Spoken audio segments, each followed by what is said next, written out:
Hi, I'm James Shillinglaw. I'm here with a very familiar face, Zane Kerby, who is President and CEO of ASTA, the American Society of Travel Advisors now, a year since the name change. And we're going to talk to Zane about that and a whole lot more on Insider Travel Report.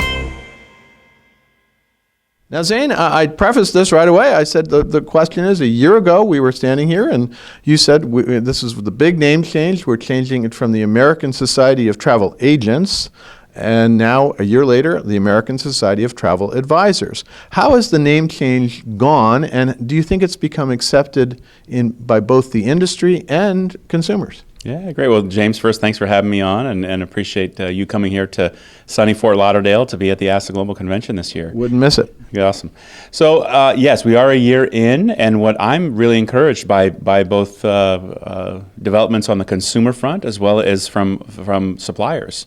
On the consumer front, we have more and more people who are coming to travelsense.org, thousands more, coming to travelsense.org to find and ask the travel advisor. So I don't have other measures to know how widely accepted it is, other than to say that our supplier partners have really largely embraced the movement from travel agent or travel professional to travel advisor. And because they I've been trying. I've been changing everybody's press releases. If they say travel agents, I say travel advisors. So. Thank you. You know, we just had 4 of the major cruise line CEOs that were just upstairs, and they all have already drunk the Kool-Aid, and they're all using travel advisor as well. And what's really important is that the marketing muscle of the supplier companies has also added emphasis to travel advisor rather than travel agent. So with all of us singing from the same song sheet, I think it's going to take some time, but it's definitely we're pointing in the right direction. We see and feel the support of our supplier partners, and it's resonating with consumers.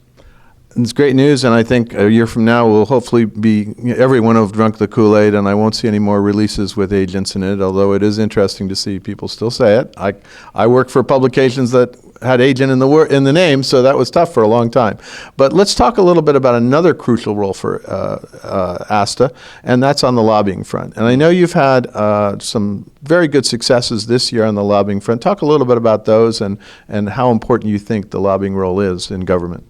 Sure. Well, advocacy, both consumer as well as government, are core functions for our trade association. They're really the reason why you have a trade association is to gather many into one, and then use that voice to share a message, a particular message. And on the government side, we're in an odd year this year. It's 2019, and so most states run on a 2-year budget cycle.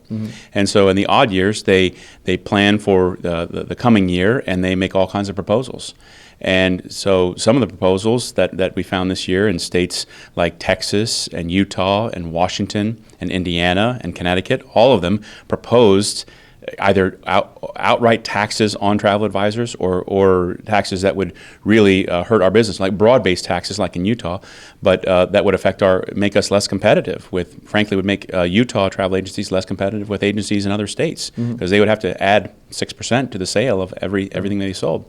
So fighting or at least raising awareness of the detrimental and deleterious effect that these taxes would have on our membership is really a core function of ASTA. And I'm really proud to say that in every one of those instances around the United States this year, we were able to beat back those tax proposals and preserve what we already have, which is in some instances a preferential tax treatment, as in Washington, that we were able to keep, and in other places like Texas and Utah, we're able to kill tax bills that would have made a real difference to our members. And in fact, we were just last night we were at your annual ASTA Advocacy Dinner, and you are breaking sort of records in funding for that. I think you're well over, I thought, like $400,000 you've accumulated, and maybe that is because they see how effective you can be. I think that you're absolutely right, and I was blown away as you were last night by the generosity of our supplier partners. Now, a lot of our fundraising comes from individual members who send $10 or $20 or $50. Carmen Ruig from Crystal Cruises got up last night and made a $25,000 donation to ASTA PACs, to ASTA and to ASTA PAC to support our advocacy efforts. And then, obviously, Vicky Freed got up and made a $50,000 contribution. And she brought a rock band to entertain us, too. That's right, when we all got up and danced, and I felt like dancing after both of those wonderful shows of support from both Crystal Cruises and Royal Caribbean. But it's exactly right. We are defending the lifeblood and the lifestyle and the ability to make a livelihood of in most cases, very small female-owned businesses around the United States. It's one of the reasons why we feel passionately.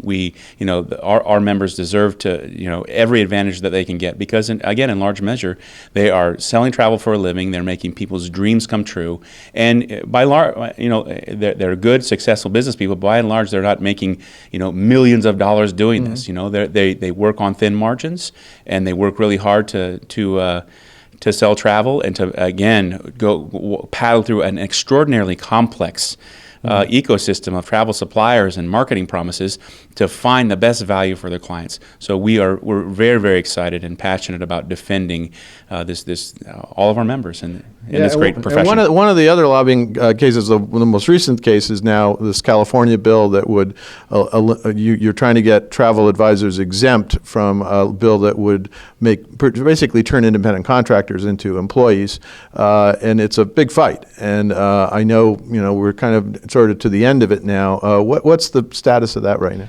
Yeah, it's an unprecedented fight, and we have pulled out all the stops. We sent 2 of our California-based board members and 2 ASTA staff members to visit all 40 state senators about a month and a half ago to, again, educate them on what effect this would have on our industry.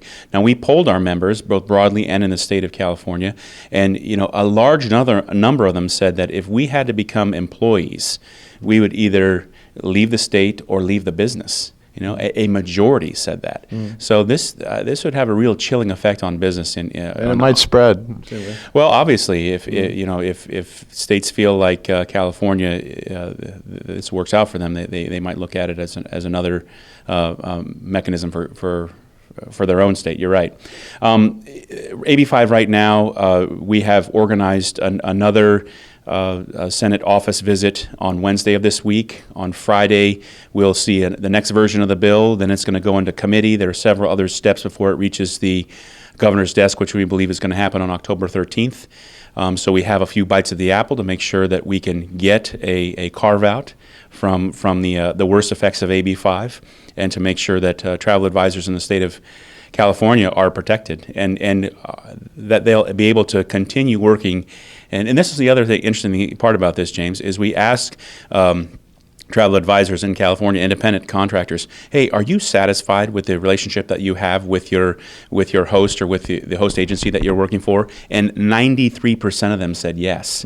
So this is like... We're not talking about truck drivers. No, well, it's not only truck drivers. We're talking about a relationship that's symbiotic and working. And this piece of legislation is going to really negatively affect that working, wonderful relationship that everyone is happy with. The agency owners are happy with it. The ICs are happy with the flexibility and the ability to earn a living. It's crazy that this is happening, and we're doing everything we can to fight it. It's really been an unprecedented battle that we've waged. Well, good luck with that battle. We'll be looking at it and trying to support you in every way we can. Let's turn another to consumer awareness. You've been working pretty strongly on that, and you even had a major contest, a vacation do-over. And how is that helping you get consumers more aware of the role of an advisor? This was an idea that was spurned at headquarters. We thought to ourselves, well, how there's all these messages out there in the marketplace that say book direct, and we said, I wonder how well the book direct is going for the people who are actually doing it. So we said, hey, does this ever go wrong for you? So we put out this competition and told people, hey, we'll give you a $10,000 vacation to the person that can give us the worst horror story of them booking for themselves online and things going awry, because the facts are that the internet is full of marketing promises that don't always pan out. What glitters is not gold. So we sort of opened the ASTA inbox and said, tell us what the experiences you've had booking for yourself. we were flooded. We were inundated with people who came back to us and said, you know what, because I booked on my own, I missed my best man or maid of honor duties in the Caribbean because I didn't realize I had a connection and I missed my connection. Or, I fell for the marketing promises from these pictures that had obviously been doctored. There were just dozens and dozens, hundreds of stories that we were given. Now, the really interesting thing is that this contest actually highlighted the fact that using a travel advisor can make things much, much better. It can take all of the stress, all of the planning out of the equation. And really, when you're working with a pro, when you work with an ASTA Verified Travel Advisor, then you get all these ancillary benefits. And so that's a story that we went out with. We actually had 26 news stations around the United States, major media news stations, pick up our contest, and so they kind of amplified. They put a megaphone on our competition. TravelSense was flooded. People came there to figure out what the contest was all about. People came there and clicked on and found travel advisors to start the planning and dreaming phase of their trip. Yeah, and then of course the family that won this contest, I think they're still going on their vacation. The one that's designed by the travel advisor, right? That's right. The Freemeyer family had a horrible experience on their honeymoon originally. Now it's been a few years since then. They fell for some marketing promises online, and the first part of their trip they didn't realize it, but they were staying in a tree house and not a hotel. And then when they moved to the second part of their honeymoon, they had a confirmation in hand, and they walked up, and the place was completely closed. The windows were shuttered. There were cobwebs everywhere, and so they had been duped that time too because they did not use a travel advisor to plan their trip. So they have been identified. We're gonna obviously pair them up with an ASTA Verified Travel Advisor, and then we're gonna follow them on their journey, both in the planning phase and in the actually taking of the vacation. And we're gonna video all that and show it to the world as well, because it's really that is we're getting past the tell, James, into the show. And once we can show people the difference between the experience that they have with working on their own and the experience they have with someone that has a real expertise in travel, that's a great story. We're going to tell that every time. Well, we're looking for that great before and after and see their vacation, the one that really works for them. Another thing I wanted to chat with you about is your Verified Travel Advisor program, which you introduced, I think, 2 years ago. Yeah. What's the status of that program now, and how do you think you're going to try to grow it further? Yeah, so the Verified Travel Advisor program is a distance learning program. There's 9 different modules that make up the Verified Travel Advisor program.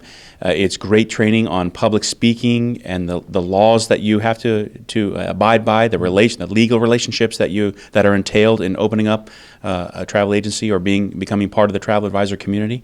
So marketing, there's 9 different disciplines, and once you take the course and you pass the 9 tests, then you can call yourself a Verified Travel Advisor for 2 years. We have about 150 people who have taken and passed all 9 modules, and so they call themselves Verified Travel Advisors. They can use the certification, and they have to recertify though by taking elective courses every 2 years. So you have to take 2 courses. We've expanded the offer of courses that people can take. There's finance and accounting. There is a course on charging service fees. There's a course on social media. So we have a number of and growing number of courses that people can take to help recertify from the original certification that they took. Now, what's nice is, again, 150 people have finished their VTA and are in the process of recertifying, and then 250 more are in some phase of completing the 9 modules. So I feel like, again, we've reached kind of a tipping point there.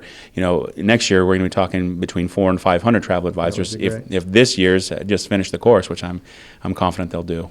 And lastly, I wanted to chat with you about membership and what your membership is like. I think you told at a press event, we talked to you about 12,000 members now. How does that break down? Well, the vast majority of our members are travel advisors here in the United States. We have about 700 or 800 supplier members here in the United States as well. And then in that 12,000, and then another about 1,000 members outside the United States who are primarily tour operators that are establishing relationships with travel advisors here in the U.S. So again, the vast majority, the core of our membership are agency owners. Our largest member is Expedia, an online travel company. We have all all of the major TMCs that you can think of. Carlson Wagnalese, American Expresses of the world are all very heavily involved with here at ASTA, and all the way down there's a very large number of independent contractors working from home that we serve and service every single day. What I'm really excited about is the work that we've been doing with our consortia partners. Now the consortia have really breathed new life into ASTA. We had a meeting that didn't exist 5 years ago, James. All the consortia heads were at a breakfast this morning, and it was a big U table of about 25 of them that sent representation to talk to ASTA about what's important. You know, AB5 was on their minds as well. But over the years, all the major consortia, Signature, Virtuoso, travel leaders, and some of the regionals, West, Mast, Nexion, have all come to the floor and have really breathed life into ASTA by allowing us to come to their events, by working out membership programs so that we can have joint members, both of their consortia and of ASTA. And really pleased that earlier this week, Ensemble decided to mandate membership at ASTA for those within their network. David was here. It was a wonderful, wonderful vote of support and of confidence in the work that ASTA does, the value of the work that ASTA performs, and I think that all the consortia have really bought into the idea that ASTA, that a strong national trade association, is definitely in their interest, and we're very thankful for their support. Well, Zane, thank you for taking the time to update us on what's going on with ASTA today. It was a great conference. Congratulations. I really learned a lot about what's going on and a lot of talk about the new ASTA. You know, as someone said last night when we were at the ASTA advocacy dinner, that who thought we'd all be, you know, in having in black formal wear and dancing to Metallica. I think it said someone who that is a new ASTA. Believe me, it's a very different thing. It's great to see, and you've done a great job in kind of moving this organization forward. Thanks, James. Appreciate you being here. I'm James Shillinglaw, and this is Insider Travel Report.